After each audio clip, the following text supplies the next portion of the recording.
बिस्मिल्लाहिर्रहमानिर्रहीम। मैं नाज़म अली नाज़म। नाज़रीन, आज के प्रोग्राम में हम बात करेंगे, औरत हमारी माँ भी है, हमारी बहन भी है, हमारी बेटी भी है। औरत के और भी रिश्ते हमारे साथ बहुत सारे हैं। जितने औरत के रिश्ते हमारे साथ हैं, सब के सब जो हैं वो एहतराम वाले हैं। औरत अगर हमारी बीवी है तो उसने हमारी औलाद को एक बेहतरीन औलाद बनाना है, बेहतरीन मुस्तकबिल का इंसान बनाना है। औरत अगर बहन है तो उसने हमारी इज़्ज़त का ख्याल रखना है। औरत अगर माँ है तो उसकी तरबियत से हमने मुआशरे में अपना मकाम बनाना है। नाज़रीन, मेरे समेत बहुत सारे सहाफ़ी जिनके नोटिस में है कि इस वक्त इस दौर में ख़वातीन जो हैं वो घर से निकल चुकी हैं, वो नौकरियां कर रही हैं, वो बिज़नेस कर रही हैं, वो स्कूलों कॉलेजों में पढ़ा रही हैं, वो डॉक्टर हैं, वो हर शोबे में हमारे साथ शाना बशाना काम कर रही है। मुल्क और कौम की तरक्की में ख़वातीन का बहुत अहम किरदार है। नाज़रीन, कभी भी इस चीज़ को हम रद्द नहीं कर सकते कि औरत जो है वो बिल्कुल अब घर के किचन तक महदूद हो के रह गई है, या उसको रहना चाहिए या वो रहती थी। ऐसा बिल्कुल नहीं है। अब औरत ने किचन भी संभाला है, बच्चों को भी पाला है और पूरे पूरे घर को भी चलाया है, बिजनेस भी किया है, जॉब भी की है, खेलों में भी हिस्सा लिया है, हमारे कानून नाफिज करने वाले अदारों में भी उसका बड़ा किरदार है, हमारी सियासत में भी औरत का बड़ा मकाम है, और मुल्क को चलाने में हर जगह औरत जो है वो पेश पेश अपनी खिदमात के साथ नजर आती है। नाज़रीन, आज जो मैं आपसे शेयर करना चाह रहा हूं वो ये है कि हमें हमारे दोस्तों को, हमारे बुजुर्गों को एक बहुत ज़रूरी मैसेज जो है वो पास करना है कि जब हमारे बच्चे, हमारी बेटियां कॉलेज जाती हैं तो हमारी कोशिश होनी चाहिए कि हम उनके साथ जाएं। हमारी कोशिश होनी चाहिए कि हम उनको साथ लेके आएं। जब हमारी बहनें, हमारी बेटियां कॉलेज नहीं पहुंचती हैं तो कॉलेज, खासकर गवर्नमेंट कॉलेज में इस तरह का कोई रिवाज नहीं है कि वो पेरेंट्स को कॉल करें कि आपकी बेटी, आपकी बहन आज नहीं आई। Government college, government school, government के तमाम ऐसे अदारे जहां हमारी बेटियां, हमारी बच्चियां तालीम हासिल करना चाहती हैं, जाती हैं, उनको वहां पे अगर वो नहीं आती हैं तो गवर्नमेंट के तमाम स्कूल्स और कॉलेजेस को चाहिए कि वो जो उनका एडमिनिस्ट्रेशन पे बैठा हुआ बंदा है वो उस मुतलका घर में कॉल करे, मुतलका घर के सरबराह को कॉल करे कि आपकी बेटी या आपकी बहन आज कॉलेज नहीं आई, या लेट भी आई है तो भी बताना चाहिए। ज़रूरी नहीं है कि हमारी बच्चियां बेरारवी की शिकार हो जाएं। उनकी कोई ज़ाती प्रॉब्लम भी हो सकती है, उनकी कोई कन्वेंस प्रॉब्लम भी हो सकती है, वो मसाइल भी हो सकते हैं, फिर हम उनसे रब्ता कर लें, उनकी मुश्किलात जो हैं वो आसान हो सकती हैं। नाज़रीन, इससे हट के हमें अपने मोहल्ले में, जो हमारा अपना मोहल्ला है, हमारी अपनी गली है, हमारा अपना इलाका है, उसमें एक चीज़ पे नज़र रखनी चाहिए कि यहाँ पे रहने वाले पड़ोसी जो हैं उनकी कोई ऐसी ख़वातीन जिसकी गलत एक्टिविटीज़ हों, जो किसी गलत एक्टिविटीज़ में शामिल हों, हम उन्हें प्यार मोहब्बत से समझाएं।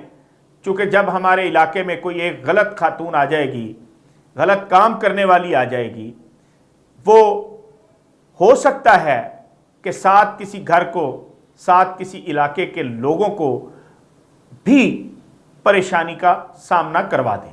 लिहाजा मैं ख़ास जो बात करना चाह रहा हूं कि हमारे आजकल हम गाड़ी पे जा रहे होते हैं तो रास्ते में ख़वातीन हमें नज़र आती हैं, ख़ासकर शाम के वक्त, रात के वक्त, उस टाइम जब ख़वातीन को घर होना चाहिए, अपने बच्चों में होना चाहिए, वो बेचारियां रोडों पे खड़ी होती हैं। हम उन्हें तनकीद का निशाना बनाते हैं कि ये तितलियां खड़ी हैं, ये कस्टमर का वेट कर रही हैं, ये अभी किसी को फंसा के लेके जाएंगी, ये अभी किसी से माल पानी लेंगी। नाजरीन, ख़ास मेरे नौजवान, जो मेरी नस्ल है, नौजवान दोस्त हैं, भाई हैं, बेटे हैं और मेरे हम उम्र लोग जो हैं, मुझसे बड़े छोटे हैं, मैं मर्दों की बात कर रहा हूं कि मर्द बने और उन औरतों से बात करें और उन्हें कहें कि हम किसी ना किसी तरह आपकी कफालत करते हैं, आप खुदारा इस मनहूस काम से, इस गलाजत वाले काम से निकल जाएं, ना करें ऐसा। मोहल्ले में मैंने पहले कहा कि अगर कोई ऐसी औरत है तो हमें उसकी भी मदद कर देनी चाहिए, हमें उसकी तरफ तवज्जो करनी चाहिए, उसकी परेशानियों को देखना चाहिए। नाज़रीन, कोई औरत कभी भी नहीं चाहेगी कि वो अपने जिस्म को बेच के अपने बच्चों की रोटी कमाए। या तो उसका मियां जेल में है, या उसका मियां नशई है, मंशियात का आदी है, या उसका मियां बेहतरीन नकमा है और उसको कहीं से लत पड़ गई है, इस चीज की इल्लत हो गई है कि वो बेरोजगार रहता है, वो काम नहीं करता, वो उधार मांगता है, कुछ और करता है, किसी भी तरह हीले बहाने से वो काम करने से कासर होता है। तो ऐसे मर्दों की खवातीन जो हैं वो बेचारियां इतने घिनौने कारोबार में शामिल हो जाती हैं, फिर उनसे जो पेशावर लोग हैं वो काम लेते हैं, पेशावर लोगों के हत्थे चढ़ जाती हैं वो। नाजरीन, मैं खास अपने मर्द साथियों को यह कहना चाहता हूं कि रोडों पे खड़ी औरतें, उनको तनकीद ना करें, उनकी इस्लाह करें, उन्हें किसी ना किसी तरह इस चीज पे आमादा करें कि वो इस गंदे कारोबार से निकल जाएं। इसी तरह हमारे जो लाहौर में, पाकिस्तान भर में होटल हैं जहां पे मुसाफिर हजरात आके रुकते हैं, उनमें 10-10, 15-15, 20-20 औरतें बैठी होती हैं जो जिस्म फरोशी करती हैं बेचारी। नाज़रीन, मैं उनको बेचारी इसलिए कह रहा हूं, आप भी जानते हैं और मैं भी जानता हूं कि जब किसी के घर में खाने को पैसे हों तो वो कभी भी बाजार में अपने जिस्म को बेचने के लिए नहीं निकलती। इसलिए कितने लोग होंगे जिनकी औरतें जिस्म फरोशी का धंधा कर रही हैं। 22 करोड़ आवाम में से चंद लाहौर में मेरे ख्याल में बहुत ज्यादा हो जाएं तो 1000, 2000, बहुत बड़ी तादाद में अगर ले जाएं आप इसको, कोई कबा खाना चला रही है या कुछ भी कर रही है या होटलों में कोई लड़कियों को भेज रही है अपनी, वो वहां से पैसा कमा रही है, 2 से 3 हजार लोग होंगे ये। खुदा की कसम, लाहौर की करोड़ों में आबादी है, इस डिवीजन की करोड़ों में आबादी है, 1 करोड़ से ऊपर है। हमें चाहिए कि हम इस्लाह करें उनकी भी, हम ढूंढें ऐसे लोगों को जो बेरारवी का शिकार हो गए हैं। खुदा ना करे हमारी बेटियां, हमारी बच्चियां कल को ऐसे लोगों के हत्थे चढ़ जाएं, रास्ते में जाते कोई प्रॉब्लम हो जाए, कोई एक घर की बेटी भी खराब हो गई तो कहां जाएगी बात। इससे पहले हम इन लोगों की इस्लाह करें। अपने इलाके में जो कबाखाने हैं, जिन होटलों पे ऐसा कोई धंधा हो रहा है, वो पेशावर लोग, उनको हवाले पुलिस करें।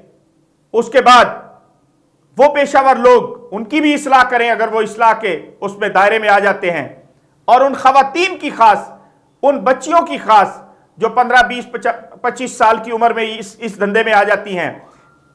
यूनिवर्सिटियों की कुछ ऐसी लड़कियों के स्कैंडल भी आपके सामने आए, आपने वीडियोस देखी होंगी, जो नशा करती हैं, मनशियात की आदी हो जाती हैं, घर से फीसें लेट आती हैं, बड़ी सारी प्रॉब्लमें हो जाती हैं।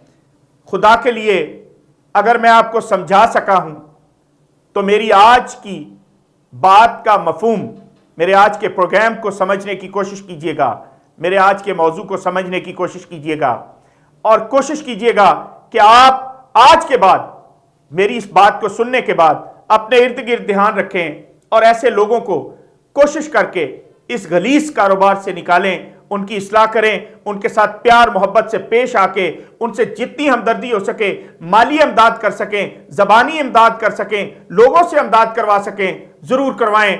बहुत शुक्रिया। आइंदा प्रोग्राम तक के लिए इजाज़त दीजिए। अल्लाह हाफिज़।